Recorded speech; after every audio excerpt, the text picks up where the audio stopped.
करो बहू, कितना पैर दबाओगी? माँ जी, आप ही तो कह रही थी ना मुझसे रात को कि आपके पैर में बहुत दर्द था, इसलिए मैंने सोचा कि जल्दी से आज काम काज से फुर्सत होकर अच्छी देर तक मैं आपके पैरों की मालिश कर दूंगी।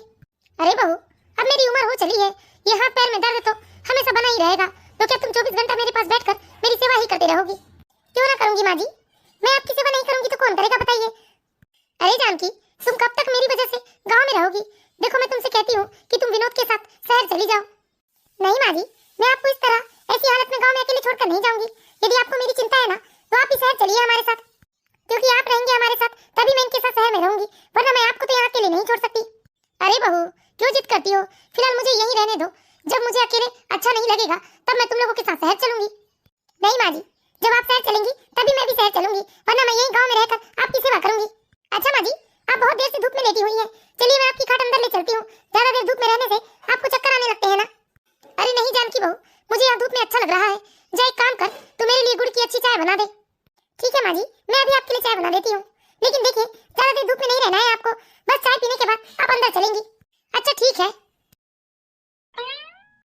ये जानकी मेरी कितनी सेवा करती है। हाँ मौसी, बिल्कुल ठीक कहा आपने। कौन, चंदा? हाँ मौसी, मैं चंदा। और बताओ कैसी है अभी आपकी तबीयत? अरे चंदा, ये जानकी के होते हुए भला मेरी तबीयत खराब हो सकती है क्या? अरे बच्चों की तरह जिद करती है। हाँ मौसी, आप बहुत ही किस्मत वाली हैं जो आपको जानकी जैसी बहू मिली है, वरना मौसी आजकल की बहू ये बताइए कि अपनी बूढ़ी सास की सेवा करने के लिए अपने पति से दूर गाँव में रहेगी। अरे चंदा, ज्यादा दूर क्यों जाती है? अरे मेरी छोटी बेटी बहू को ही देख लो। मैंने अपनी छोटी बेटी बहू से कहा था चंदा कि वो लोग मुझे अपने साथ शहर ले चले, लेकिन मेरी छोटी बहू ने बड़ी चतुराई से बातें बदल दी थी और मुझे यही गाँव में रहने को कह दिया था उसने। हाँ मौसी, जब आपके बड़े बेटे ने जानकी से प्रेम विवाह किया था तब आप और मौसा जी कितने गुस्सा हो रहे थे। अरे पूरे 4 सालों तक आप लोगों ने जानकी और विनोद को अपने से दूर रखा। अरे आप लोग तो विनोद से नफरत करने लगे थे और मौसा जी तो मरते मर गए, लेकिन विनोद और बहू से बात नहीं किए। हाँ चंदा, मुझे ये सोचकर ही बहुत दुख होता है कि हम लोगों ने विनोद और जानकी के साथ कितना बुरा बर्ताव किए थे, लेकिन आज देखो छोटे बेटे बहू तो बहाने बताकर दूर है, लेकिन मेरी बड़ी बहू शहर में अपने पति के साथ न रहकर गाँव में मुझ बुढ़िया के साथ रहकर वो मेरी सेवा कर रही है। हाँ मौसी, मैं भी तो यही सोचती हूँ, अगर जानकी के मायके वालों ने विनोद और जानकी को नहीं अपनाया होता तो बेचारे न जाने कहां दर दर के ठोकर ही खाते। वो तो मौसी ये कहो कि जानकी के कदम ना बड़े ही शुभ पड़े हैं आपके घर में, जो जानकी के कदम पड़ते ही आपके बेटे विनोद की इतनी बड़ी नौकरी लग गई। और मौसी, जो मौसा जी का जो जमीनी विवाद था वो भी तो सुलझ गया था ना जानकी के आने के बाद। हाँ चंदा, सब तो हो गया था, लेकिन तेरे मौसा जी ने कभी जानकी के गुण को नहीं देखा। काश तुम्हारे मौसा जी ने अपने जीते जी जानकी और विनोद को माफ कर दिए होते। हाँ मौसी, मुझे भी बहुत बुरा लगता है। लीजिए दीदी, गर्मा गर्म गुड़ की चाय पी लीजिए। अरे जानकी, तुमने मेरे लिए भी चाय बना ली? हाँ दीदी, मैंने आपकी आवाज सुन ली थी। माँ जी, उठिए गर्मा गर्म गुड़ की चाय पी लीजिए। और बताइए दीदी, कैसे हैं आप? मैं तो अच्छी हूँ जानकी। अरे चंदा, तुम ही समझाओ जानकी को कि ये मुझ बुढ़िया के साथ अपना कीमती समय क्यों बर्बाद कर रही है, इसे तो अपने पति के साथ शहर में होना चाहिए। दीदी, आप ही अम्मा को कुछ समझाइए ना, ये अम्मा ऐसी उल्टी सीधी बात क्यों करती है? आज अम्मा मेरी सास है इसलिए वो ऐसा कह रही है, लेकिन एक बात बताइए, क्या मैं अम्मा जी की बेटी होती तो अपनी बेटी को कहती कि अम्मा जी को ऐसे अकेले छोड़कर वो शहर चली जाए? देख ना चंदा, ये तो कभी मेरी बात मानती ही नहीं, बस अपनी जिद लगाकर बैठे रहती है। सच में अम्मा, हमारी जानकी हीरा है, हीरा। बस कीजिए दीदी, आप भी ना। और आज ना दीदी, आप अम्मा जी को अच्छे से समझा दीजिए कि वो इस तरह से मुझे बार बार जाने को ना कहे, क्योंकि मैं बता देती हूँ आप लोगों को कि मैं अम्मा जी को लिए बिना यहाँ से तो नहीं जा सकती। अरे जानकी, तुम कहाँ चली? तुम भी बैठकर गुड़ की चाय पी लो हमारे साथ। मुझे कुछ काम है दीदी, आप पीजिए अम्मा जी के साथ। सच में मौसी, जानकी हीरा है, हीरा। लेकिन चंदा, मैं जानती हूँ जानकी हीरा है और वो मेरी तन मन से सेवा कर रही है, लेकिन मैं अपनी सेवा करवाने के लिए उसके जीवन के ये कीमती समय गंवाना नहीं चाहती हूँ। मैं यही चाहती हूँ कि वो अपने पति के साथ शहर में खुश रहे। एक मेरी छोटी बहू को देख लो चंदा, जिसे मैंने कितना लाड प्यार दिया। अरे हमेशा से वो मेरी चाहती रही, लेकिन एक बार भी उसने मेरा दिल रखने के लिए ये नहीं कहा कि मैं उन लोगों के साथ शहर चलूं। और जिस जानकी को हमने इतना ठुकराया, ना जाने कितना बुरा भला कहा, वो आज अपने पति को छोड़कर यहाँ मुझे बुढ़िया के साथ मेरी सेवा करने के लिए गाँव में है। जब भी मैं चलने को कहती हूँ उन लोगों के साथ शहर, तो वो लोग कुछ न कुछ बहाना कर देते हैं और कहते हैं कि हम लोग तो बस यहीं आकर मिलते जुलते रहेंगे। कहीं कहते हैं कि शहर में बहुत प्रदूषण है, तो कहीं कहते हैं कि शहर में मुझे अच्छा नहीं लगेगा। हाँ मौसी, मैं छोटी बहू को भी अच्छी तरीके से जानती हूँ, उसे तो बस फोन में चिकनी चुपड़ी करने बता दो। अरे दूर से ही चिकनी चिकनी बातें करती है, लेकिन पास में रहकर कभी सेवा नहीं करना चाहती वो। अरे ये क्या माँ जी, अभी तक आप लोग धूप में ही बैठकर बात कर रहे हैं। मैंने कहा ना, इतनी देर आप धूप में रहेंगी तो आपको चक्कर आ जाएगा। दीदी, आप भी अंदर चलिए अम्मा जी के साथ। अरे नहीं जानकी, मैं तो कितने देर से बैठी हूँ यहाँ मौसी के पास, लेकिन अब मैं भी घर जाती हूँ। मौसी को अंदर लेकर जाओ तुम। हाँ दीदी, वो क्या है ना कि माँ जी ज्यादा देर धूप में रहती है तो उन्हें चक्कर आने लगते हैं। ठीक है जानकी। माँ जी, देवर जी और देवरानी आई हैं आपसे मिलने। अच्छा, उनको याद आ गई मेरी। ठीक है, अंदर ले आओ उन्हें। और अम्मा, कैसी है तबीयत पानी आपकी? अरे खुश रहो बेटा, मैं तो भली चंगी हूँ। हाँ माँ जी, बड़ी याद आती है आपकी। और बताइए, कैसी हैं आप? अरे मेरी प्यारी लाडली बहू, जिसकी तुम जैसी प्यारी सी बहू हो और रौनक जैसा प्यारा सा बेटा हो, भला उसे क्या होगा? अच्छा तुम लोग बैठो, मैं भी तुम लोगों के लिए चाय लेकर आती हूँ। अच्छा बताइए माँ जी, जेठानी जी ढंग से ख्याल वाल तो रखती है ना आपका? वो क्या सेवा करेगी मेरी? अरे कोई सेवा वे नहीं करती है वो मेरी। अरे बहू, जितनी तुम मेरी चिंता कर सकती हो, भला कोई दूसरा मेरी इतनी चिंता कर सकता है ना? तुम्हारी तो बात ही अलग है। हाँ माँ जी, वो तो है, मेरी जितनी सेवा ना आपकी कोई नहीं कर सकता। हाँ हाँ छोटी बहू, तुम दिन भर में 4 बार मुझे फोन लगाती हो। अरे ये बड़ी बहू तो घर में भी रहकर मुझे 4 बार नहीं पूछती है। अच्छा एक काम करो ना छोटी बहू, मेरी तुम इतनी चिंता करती हो तो मुझे अपने साथ शहर क्यों नहीं ले चलती? मैं तुम लोगों के साथ रहना चाहती हूँ।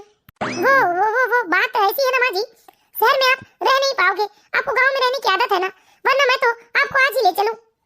सच कहूं माँ जी, आपकी मुझे बहुत याद आती है। अरे बहुत बुरा लगता है कि मैं आपको छोड़कर इनके साथ रह रही हूँ शहर में। अरे मैं तो आपसे रोज मिलने आ जाऊं, लेकिन क्या करूं, इन्हें छुट्टी ही नहीं मिल पाती। और वैसे भी माँ जी, अभी अभी हम लोगों ने अपना रूम चेंज किया है। इन्होंने तो और इतना छोटा सा कमरा लिया है कि आपको ऐसा लगेगा जैसे आपको किसी ने कैद कर दिया है। अब आपको खुले में रहने की आदत है ना माँ जी? अच्छा हाँ बहू, तुम तो मेरी बहुत चिंता करती हो। अच्छा ये बताओ बहू, कहाँ जाने की तैयारी में आई हो तुम? वैसे तो मैं आपसे ही मिलने आई हूँ माँ जी, लेकिन कल मेरे मौसी की बेटी की शादी है ना, तो मैंने कहा कि एक बार आपसे मिल लो, फिर शादी में चली जाऊंगी। मैं तो कहती हूँ अम्मा जी, इस बार ना आप मुझे अपना रानी हार दे दो। जब ब्याह में सब लोग देखेंगे ना माँ जी मेरे गले में आपका चमचमाता हुआ रानी हार, तो सब लोग कहेंगे मेरी सास तो बड़ी ही दिल वाली है। अरे छोटी बहू, तुम चिंता क्यों करती हो? एक दिन सब तो तुम्हारा ही होने वाला है। भले ही बड़ी बहू कितनी भी सेवा कर ले मेरी, लेकिन मेवा तो छोटी बहू को ही जाएगा। सही कहा ना बड़ी बहू मैंने? हाँ हाँ माँ जी, वो तो मुझे अच्छे से मालूम है, आप मुझे बहुत चाहती हैं और अपना सब कुछ ना आप मुझे ही देकर जाएंगी, मुझे पूरा भरोसा है। वाह क्या बात है, मैं कितनी नसीब वाली हूँ। सास को साथ में रखने का झंझट भी नहीं है और सास सब कुछ मुझे ही देकर जाएगी, क्योंकि मैं हमेशा अपनी सास से चिकनी चुपड़ी बातें करती हूँ ना फोन में। यहाँ तो दीदी के साथ रहती है माँ जी, तो जरूर दीदी के साथ माँ जी का नोक-झोंक तो होता ही रहता होगा, इसलिए दीदी से माँ जी का हमेशा मनमुटाव रहता है, इसलिए वो सब कुछ मुझे देकर जाने की बात करती है। अरे क्या हो गया छोटी बहू, किन ख्यालों में खोई हो तुम? अरे कुछ भी तो नहीं माँ जी। क्यों बड़ी बहू, मैं बिल्कुल ठीक कह रही हूँ ना, मेरा फैसला सही तो है ना? अच्छा ठीक है माँ जी, चलते हैं हम लोग। यदि रानी हार दे देते तो अच्छा रहता। अरे मैं तो कहती हूँ छोटी बहू, अभी सिर्फ एक रानी हार पहनने की क्या जरूरत है, बाद में तो सब कुछ तुम्हारा होने वाला है। तुम इकट्ठे मेरे सारे जेवर पहनोगी, तब तुम्हें देखकर कहेंगे कि सच में तुम्हारी सास तो बड़ी ही दिले वाली है। हाँ हाँ माँ जी, आप बिल्कुल ठीक कह रही हैं। ठीक है माँ जी, हम लोग चलते हैं, जल्दी आपसे मिलने आएंगे। हाँ हाँ बहू, मुझे भी तुम लोगों का ना बहुत ही बेसब्री से इंतजार रहता है। तुम लोगों को देखती हूँ ना तो ऐसा लगता है जैसे मेरी सारी बीमारी ही खत्म हो गई। ठीक है माँ जी, हम लोग तो आते जाते रहते हैं। सुन लिया ना बड़ी बहू, चाहे तुम मेरी कितनी ही सेवा कर लो, लेकिन तुम मेरा दिल नहीं जीत सकती। अरे मेरा सब कुछ तो ना मेरी छोटी बहू को ही जाएगा। देखिए माँ जी, आपको जिसे जो देना है वो दे दीजिए, मेरे पास किसी चीज की कोई कमी थोड़ी ना है। अरे माँ जी, आपने मुझे अपना इतना प्यारा बेटा पति के रूप में दिया है, और मुझे क्या चाहिए? अरे माँ जी, मैं तो आपसे बात करने के चक्कर में भूल ही गई कि मैंने गैस पर दूध चढ़ा रखा है। अरे बहू आराम से, गिर जाओगी। सच में भले ही मेरे बड़े बेटे ने अपने पसंद की लड़की से शादी की है, लेकिन अब यह बात साबित हो चुकी है कि सचमुच में वो एक बहुत ही अच्छी लड़की है, और अब तो वो एक अच्छी बहू भी लगने लगी है मुझे। और उधर मेरी छोटी बहू को बड़ा ही भरोसा हो गया है कि मैं अपनी सारी प्रॉपर्टी उसे ही दूंगी। इसी तरह धीरे धीरे समय बीतने लगता है, और बीतते समय के साथ शांति जी बहुत ही कमजोर हो जाती है और वो बीमार होकर बिस्तर पर पड़ जाती है। अम्मा जी लीजिए ना अम्मा जी, थोड़ी सी खिचड़ी खा लीजिए। नहीं बड़ी बहू, कुछ भी खाने का मन नहीं कर रहा है। अब तो ऐसा लग रहा जैसे मेरे जीवन का अंत होने वाला है। नहीं माँ जी, ऐसा मत बोलिए। अरे आप हमें अकेला छोड़कर नहीं जा सकते हैं माँ जी। अभी इसी तरह धीरे धीरे दिन गुजरने लगते हैं। कुछ दिनों तक शांति देवी इसी तरह बिस्तर में पड़ी रही, लेकिन एक दिन सुबह जब उनकी बड़ी बहू कमरे में आती है उन्हें चाय देने, तो वो देखती है कि शांति देवी तो अब दुनिया को अलविदा कह चुकी है। शांति जी की बड़ी बहू ने शांति जी की हालत के बारे में अपने पति को बता दिया था, इसीलिए शांति जी का बड़ा बेटा कुछ दिन पहले ही आकर शांति जी के साथ ही था। अम्मा जी उठिए ना, चाय पी लीजिए। अम्मा जी ये क्या हुआ? अम्मा जी आप हमें छोड़कर चली गई। सुनिए जी जल्दी आइए। ये क्या हुआ अम्मा, आप हमें छोड़कर चली गई अम्मा? इसी तरह धीरे धीरे शांति जी के सभी रिश्तेदारों को शांति जी के स्वर्गवास की खबर मिल जाती है, और सब लोगों के आ जाने के बाद शांति जी का अंतिम संस्कार किया जाता है। शांति जी के स्वर्गवास के कुछ दिन तक तो बस रोना धोना ही लगा था। धीरे धीरे शांति जी के स्वर्गवास को 1 महीना हो जाता है। फिर एक दिन शांति जी का छोटा बेटा शांति जी के बड़े बेटे से कहता है, जानकी अब अम्मा भी तो नहीं रही, फिर तुम क्यों गांव में रहती हो? तुम विनोद के साथ शहर में ही जाकर रहो। क्या कहूँ दीदी, मुझे इस घर से दूर जाने का मन ही नहीं करता। इस घर की हर एक चीज, हर एक कमरे में माँ जी की यादें बसी हुई है। ऐसा लगता है मानो माँ जी अभी भी मेरे आसपास ही है। भैया, भाभी, अरे ये तो छोटी की आवाज है। क्या हुआ छोटे, अचानक शहर से गांव आए हो तुम लोग? ये बताइए भैया, आप लोग शहर कब जा रहे हैं? वो क्या है ना, मैं गांव की जमीन बेचना चाहता हूँ। वैसे भी भैया, आप लोगों ने काफी दिन तक मेरी जमीन में बहुत ऐश कर ली है। छोटे, तू ऐसे कैसे कर सकता है मेरे भाई? ये घर तो हमारे अम्मा बाबूजी की विरासत है, और इसी घर में तो रहकर हमें गांव की सारी खेती बाड़ी देखना है। फिर इस घर को बेचने की क्या जरूरत है? और जब भी मैं यहाँ गांव की खेती बाड़ी देखने शहर से गांव आऊंगा तो फिर मैं कहाँ रहूंगा? रहना तो मुझे इसी घर में है ना। अरे भैया, आप चिंता मत कीजिए, अब आपको यहाँ बार बार आने की जरूरत नहीं पड़ेगी, क्योंकि गांव का मकान और खेत सब कुछ बेचने वाला हूँ मैं। ये क्या बोल रहा है छोटे तू? मैं जो भी कह रहा हूँ ना चंदा दीदी, बिल्कुल सही कह रहा हूँ। अरे ऐसे कैसे बेच दोगे तुम मौसी मौसा जी की जमीन जायदाद को? अरे क्यों नहीं बेच सकते? वैसे भी माँ जी ने तो सब कुछ हमारे ही नाम किया है ना। फिर हम अपनी प्रॉपर्टी बेचे चाहे रखे, आप लोग कौन होते हैं हमें रोकने टोकने वाले? क्यों दीदी, आपको तो अच्छे से मालूम है ना, माँ जी हमेशा कहा करती थी कि चाहे आप कितनी ही सेवा कर ले माँ जी को, मेवा तो मुझे ही मिलेगा। इस तरह दोनों बेटे बहू में झगड़ा बढ़ने लगता है। झगड़ा बढ़ता हुआ देखकर चंदा गांव के सरपंच की ओर भागती है, क्योंकि चंदा को मालूम था कि उसकी मौसी ने मरने से पहले अपनी प्रॉपर्टी की वसीयत बनाई है। चुप हो जाओ तुम लोग, मैं भी गांव के सरपंच को लेकर आती हूँ। अब तो गांव के सरपंच ही फैसला करेंगे। चंदा दीदी, आप चाहे जिसको भी ला लो, लेकिन फैसला तो हमेशा हमारे हक में होना है। इस तरह चंदा गांव के सरपंच और गांव के कुछ लोगों को लेकर आ जाती है। देखिए सरपंच साहब, हमेशा से हमारे माता पिता ने ना ये जमीन अपने छोटे बेटे बहू को देने की बात की थी, क्योंकि उनके बड़े बेटे ने अपनी मर्जी से प्रेम विवाह किया था। और जब मेरे बाबूजी जिंदा थे तो बाबूजी ने भैया को तो वैसे भी घर से निकाल दिया था, तो ये सब कुछ तो मेरा ही हुआ ना। और अब मैं अपनी सारी प्रॉपर्टी अपनी मर्जी से बेचना चाहता हूँ। देखो बेटा, शायद तुम लोगों को मालूम ना हो, लेकिन शांति देवी जी अपने स्वर्गवास से पहले अपनी सारी प्रॉपर्टी की वसीयत बनवा चुकी थी, और तुम्हारी माँ की आखिरी इच्छा थी कि उनकी वसीयत हम उनके स्वर्गवास के बाद ही पढ़कर उनके बेटे बहू को सुनाए। वकील साहब भी आते होंगे तुम्हारी माँ की वसीयत लेकर। वो देखो, वकील साहब भी आ गए। नमस्ते सरपंच साहब। हाँ नमस्ते बेटा, वो शांति देवी वाली वसीयत तुम उनके बच्चों को पढ़कर सुना दो। ठीक है, तो शांति देवी की वसीयत मैं आप लोगों को पढ़कर सुनाता हूँ। जानकी जी की वसीयत में साफ साफ लिखा हुआ है कि जानकी जी की जितनी भी जमीन है वो सारी उनकी बड़ी बहू की है। और शांति देवी जी की वसीयत के साथ साथ एक छोटा सा पत्र भी है, जिसे मैं आप लोगों को पढ़कर सुनाना चाहता हूँ। इस पत्र में लिखा हुआ है कि मैं हमेशा बड़ी बहू को धमकी देती रहती थी कि तुम बस सेवा करना, मेवा तो सारा छोटी बहू ही ले जाएगी। लेकिन मेरी बात पर वह कभी भी चिढ़ती नहीं थी। वो हमेशा हंसकर यही कहती थी मुझसे कि जिसे जो देना है दे दीजिए, क्योंकि हम अपने जीने खाने के लायक खुद ही कमा लेते हैं, हमें तो बस आपका आशीर्वाद ही चाहिए। हमेशा मेरी बड़ी बहू मुझसे यही कहती थी कि मैं अपनी धन संपत्ति जिसे देना चाहूँ दे दूं, मैं जिसे योग्य समझती हूँ उसे दे दूं, उसे कोई आपत्ति नहीं है। बड़ी बहू ने हमेशा निस्वार्थ भाव से मेरी सेवा की है। लेकिन वही छोटी बहू जो हमेशा से मेरी चाहती थी, उसे मैंने बस एक बार ही कहा था कि तुम शहर में रहती हो तो क्या मैं भी तुम्हारे पास रहने के लिए चली आऊँ? तो मेरी छोटी बहू तरह तरह के बहाने बनाने लगी थी। आप गाँव में रहती हो, आपको शहर की आवारास नहीं आएगी, वहाँ आप आराम से नहीं रह पाओगी। लेकिन मैं भी इतनी बेवकूफ नहीं थी कि जो समझ नहीं पाती कि कौन मेरे प्रति सच्चे दिल से फर्ज निभा रहा है और कौन अपने फर्ज से पीछे भाग रहा है। मैं तो हमेशा बड़ी बहू को सुनाने के लिए छोटी बहू को कह दिया करती थी कि मेवा तो हमेशा छोटी बहू को ही जाएगा।